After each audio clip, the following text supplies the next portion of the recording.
Bom dia, meus amados irmãos, a graça e a paz do nosso bondoso Deus e o amor do nosso Senhor e Salvador Jesus Cristo possa superabundar em nossas vidas, nos fazendo crescer no conhecimento e na graça.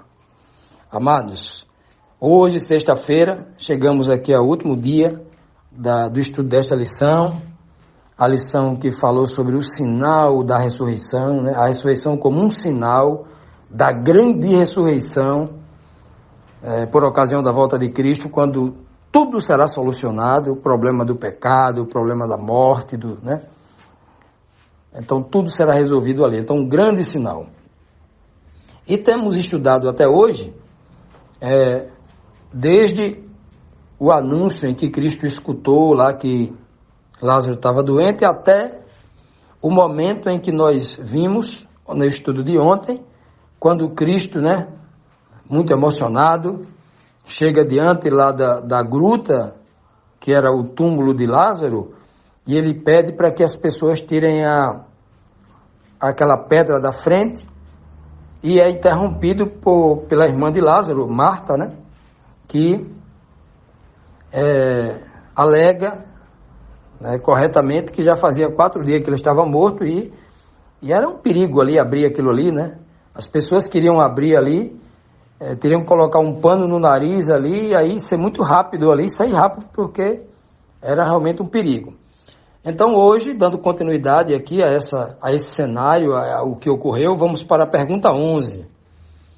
Que agradecimento fez Jesus ao Pai por realizar tão grande milagre? Na verdade, ele faz antes de realizar.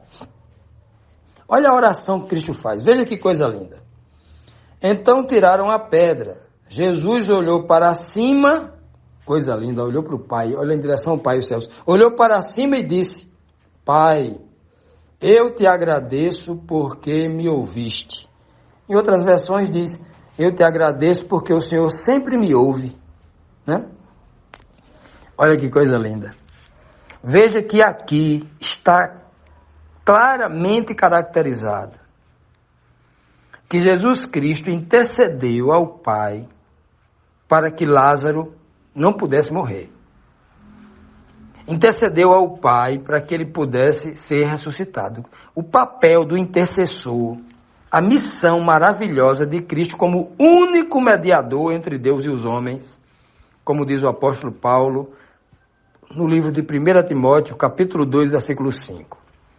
Jesus Cristo é a única pessoa que está entre a pessoa de Deus e os seres humanos. Os seres humanos, para chegar a Deus, têm que passar por Cristo. É esta ponte sobre o abismo do pecado, E Deus, para tocar a humanidade, também tem que ser através de Cristo. Cristo é uma espécie de uma ponte de mão dupla, que Deus chega até a gente através de Cristo e nós chegamos até Deus através de Jesus Cristo. Que coisa linda, E aqui Cristo, nesta pergunta aqui, Cristo orando diz assim: meu Pai, eu te agradeço porque o Senhor sempre me ouve. Deixou claro ali que ele estava em espírito de oração pedindo por Lázaro. Muito claro. Outro ponto importante para aquelas pessoas que entendem que Cristo é o próprio Deus, o Pai eterno, que sendo ele o onipotente aqui na terra, não precisa de ninguém. O onipotente não precisa pedir nada a ninguém, O onipotente não precisa ser ouvido por ninguém para que esse alguém possa lhe conceder o que fazer. O onipotente não precisa pedir permissão a ninguém para fazer nada, não é mesmo? Pois bem, o próprio Cristo vai dizer aqui no capítulo 14 de João, versículo 10, que ele não fez nenhum milagre, que ele não falou nenhuma palavra dele mesmo, era o Pai quem fazia através dele, era o Pai usando ele, todo o poder vinha do Pai. A obra toda quem fazia era o Pai através do Filho. O Filho era um instrumento nas mãos de Deus. Assim como nós podemos ser instrumentos nas mãos de Cristo para fazer a mesma obra da verdade, a mesma obra da redenção, a mesma obra da salvação. Basta que nós, a exemplo de Cristo, permitamos que este poder nos use.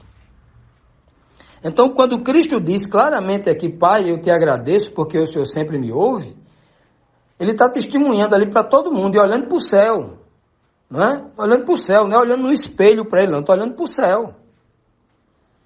Deixando claramente o Pai que está nos céus, como ele disse lá na oração, né? Pai nosso que está nos céus. Olhando para os céus, agradece a Deus, porque de Deus vinha todo o poder, toda a autoridade para Cristo fazer aquelas obras. Aquelas obras eram determinadas pelo Pai. Cada coisa que Cristo fazia, cada palavra que Cristo dizia, cada lugar que Cristo frequentava, era o Pai conduzindo, o Pai orientando, o Pai capacitando para que ele pudesse fazer cada coisa.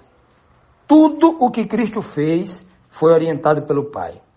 Como o próprio Cristo testemunha, né? A gente vai ver aqui, ainda no capítulo 12, capítulo 13, 14, o tempo todo Cristo testemunhando desta relação poderosa entre ele e Deus, e uma relação completamente de dependência, justamente nos ensinando que nós precisamos, do mesmo jeito que o Pai fez com ele e ele fez para com o Pai, ele vai fazer conosco e nós precisamos fazer para com ele, para com Cristo.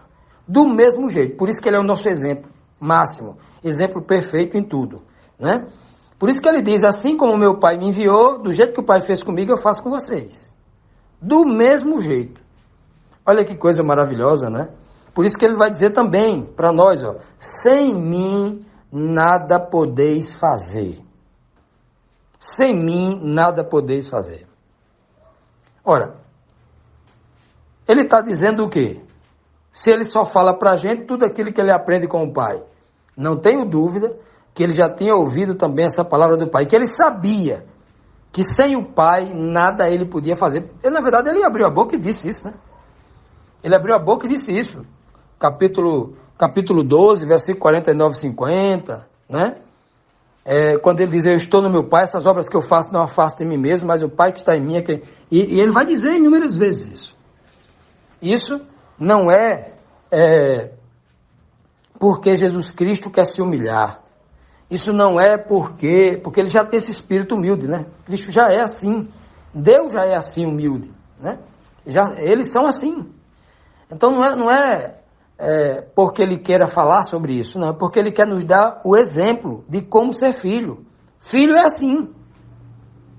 O ser humano que que não entende isso, e mesmo a Bíblia dizendo que não é, ele fica, não, Jesus era o próprio Deus aqui na terra. É como se ele dissesse assim, eu também quero ser Deus.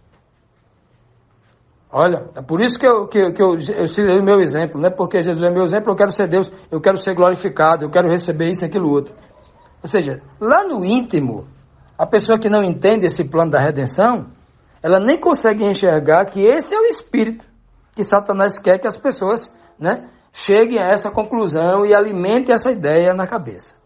Quando você não conhece a humildade de Cristo, o que ele foi capaz de fazer como sacrifício, né, por causa de nós, inclusive aqui nesta cena, né, uma cena muito linda, quando ele ora, intercede, implora, clama ao Pai para que Lázaro venha à vida novamente.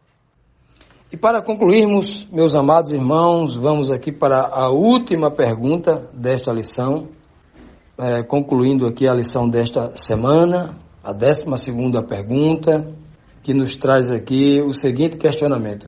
Que ordem deu Jesus no poder de Deus e qual o resultado, né, depois que cumpriram a ordem que Cristo deu ali? Vamos aqui para o capítulo 11, versículo 43 e 44. Depois de dizer isso o quê? De dizer assim, Pai, tu sempre me ouves, né? E dizer mais alguma coisa, o que é que Cristo diz? Depois de dizer isso, Jesus bradou em alta voz, Lázaro, vem para fora. O morto saiu, com as mãos e os pés envolvidos em faixas de linho, e o rosto envolto num pano. Disse-lhe Jesus, tirem as faixas dele e deixem-o ir. Rapaz, que coisa linda. Olha a linguagem que Cristo está usando aqui. Essa linguagem, ela é repleta de significados, repleta de tipologias. O homem religioso, ele só consegue enxergar o que está acontecendo ali. Ele não consegue enxergar que aquele evento é uma tipologia apontando para um milagre ainda muito maior, comigo, com você e com tantas outras pessoas que crerem em Jesus Cristo e que um dia vai precisar desse mesmo poder, desse mesmo retorno à vida. Olha que coisa. O texto diz que Jesus bradou em alta voz.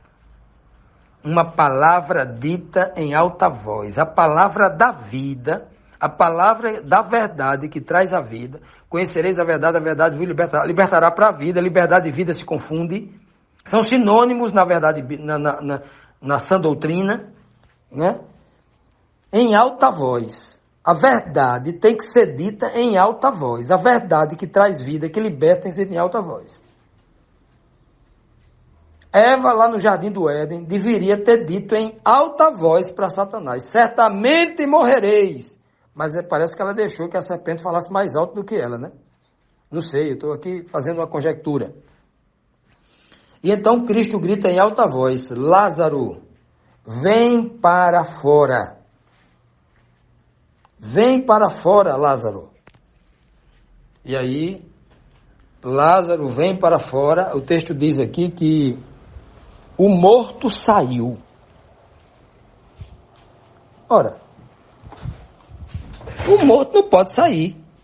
O texto não era para ter dito e ele saiu vivo ou o vivo saiu? Não era mesmo? Por que o texto diz aqui que o morto saiu? Né? Já não é assim, ele saiu, né? Saiu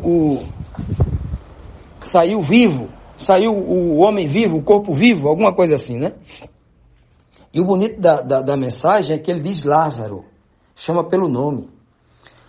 A palavra Lázaro significa Deus socorreu. Que coisa linda, né? O Pai socorreu, né? Através de Cristo. Deus socorreu. Por isso que Cristo ora ao Pai, deixar bem claro: Pai, obrigado que o Senhor me ouve, o Senhor me deu, o Senhor vai proporcionar essa ressurreição aqui, né? Através de mim. Era mais ou menos isso, né? Vem para fora. Por que vem para fora? Lembra do que a gente estudou no capítulo 10? Quando Cristo chega lá no aprisco e chama as ovelhas para fora? Porque lembra lá de Apocalipse 18 que o sistema babilônico, todo sistema religioso que tem um homem que manda lá, Jesus vai lá no aprisco e chama para fora. De novo, é o tempo todo chamando para fora, porque fora não está a liberdade. Todo tipo de cadeia, todo tipo de prisão não tem nada a ver com a verdade, tem a ver com o diabo. Todo tipo de medo, todo tipo de coisa que aprisiona o homem é do diabo. Deus é da liberdade. Cristo chama para fora para dar liberdade. Lázaro, vem para fora. Ora, por que ele usa essas palavras? Meu amigo, viva. Poderia ter dito isso. Amigo que eu amo muito, viva novamente, ressuscita. Ele poderia ter dito muitas palavras. Ele diz, vem para fora. E a Bíblia diz que o morto saiu. Que coisa linda. Deixando bem claro que ele estava morto. Deixando bem claro que enquanto a gente está dentro do aprisco, dentro do chama, ele está morto. Enquanto a gente está dentro de alguma coisa, está morto. Enquanto a gente está dentro das coisas do homem, da sepultura que o homem faz, das coisas que aprisionam, que Satanás aprisiona, né? Na cela do pecado, dos vícios, das paixões, enquanto está lá, está morto. O homem só vive quando sai disso. Vem para fora. Veja que ele ainda saiu com as mãos amarradas. Ó. Todos nós, quando estamos no mundo, a gente vem para Cristo, né? Ainda todo amarrado, preso a algum vício ainda. E aí com a ajuda dos irmãos da igreja, os irmãos, olha o papel da igreja, que coisa linda, né? Olha o papel da igreja em ajudar aqueles que foram tirados do mundo, no mundo estavam mortos, a sepultura do mundo, e agora a gente tem a missão de ajudar a soltar aquelas faixas que está aprendendo ele as coisas do mundo. Ensinando o evangelho da verdade e vivendo o evangelho da verdade, ensinando com exemplo. Tirem as faixas dele, diz o texto aqui, ó, né? estava envolvido em faixa de linho, né?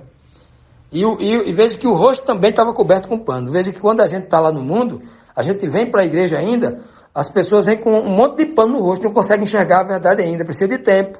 E nós é quem, olha, não é Jesus quem tira, que coisa linda.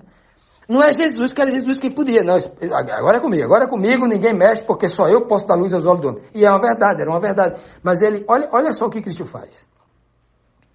Cristo mandou que os homens, que os amigos, que a igreja, tirasse o pano do rosto dele para que ele visse. Olha a participação da igreja, olha a nossa missão como igreja, como servos de Cristo, ajudando ele no projeto, plano da redenção para a salvação do ser humano.